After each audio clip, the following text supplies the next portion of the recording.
shi zaki ne kuce sarki a dawawa za ya tanka mai. Bashir Ali za mu zaɓa mu. Mai durƙushe dukkanin makiya marasa kishi ku nuna mai. Bashir Ali za mu zaɓa mu. Talakawa kai suke ta jira kai. Ku dakata. Haba malam. Ka mai hankali sai faɗa kuma baka raba su ba. Ai du suna da hankali ba yara ba ne. Da kai mai haɗa ku. Wai shine akan na ce mu mutanen Ungogo da mun jibir mun farga mun daina bin guguwar jam'iyya mutum mai nagarta za mu duba mu zaɓa shine ya biyo ni zai dake ni. Wannan gaskiya ne. Ai mun samu mai nagarta ai. Wane ne? Shine Honorable Bashir Aliyu Sambauna. Tabbas haka ne.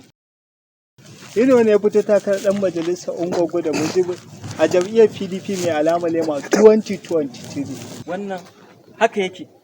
Mutum ne nagari mai taimakon al'umma. Shine mai ba mata jari Sosai. mai ba matasa aikin yi. Haka ne. Ni kai na da ne ma zaman nake amma shi silasa ne na haka. Kake mutum. Kamili adali. Ai ni bayanin ne mun a baibai.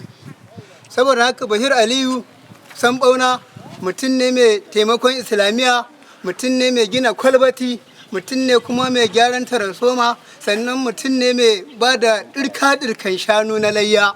To kaji amma da ka biyo ni za ka dake ni saboda cin zali. Ungogo da mun jibir Bashir Aliyu Sambauna Shine mafita. sannan kuma zan gade mai gidanmu Ali Mansur ciyaman fari baka farin banza ba. Baya goyon marayu. Wannan haka yake. To kuma ba da kanan aka tsaya ba ma. Akwai Baba Lele shi manufarsa a taimaki al'umma. Sannan akwai Shafi'u shi manufarsa a bawa matasa aiki yi.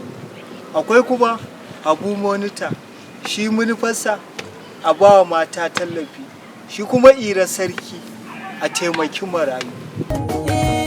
Jama'ar ƙauye da ma birni ku fito duka lokaci yayi. Bashir Ali za mu zaɓa mu. Yara manya da 'yan mata tsofaffi babatun sanyi. Bashir Ali za mu zaɓa mu. Da matasa sai mu kare shiri canji ra'ayinmu sai mun yi. Bashir Ali za mu zaɓa mu. Ku faɗi na faɗi Bashir Ali ne zaɓinmu ba za mu manta ba.